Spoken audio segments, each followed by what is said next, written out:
ఆర్య.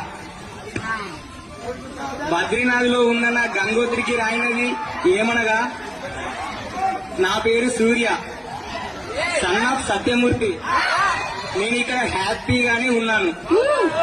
నేను ఒక విషయం చెప్పడానికి ఉత్తరం రాస్తున్నాను. ఇద్దరు అమ్మాయిలతో అలా వైకుంఠపురంలో నన్ను వరుడినిచ్చేశారు.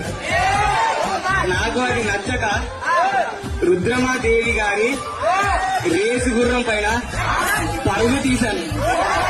ఎందుకంటే నేను నీకు మాత్రమే సరైనోడు. నేను అసలే దేశం ముదురిని. ఎవడు చెప్పినా నేను వినను. నేను ఏది చెప్పితే అదే వేదం. మన భరత్లో డీజేతో గులాబీ పుష్పతో రెడీలో ఉంటాను. Thank you.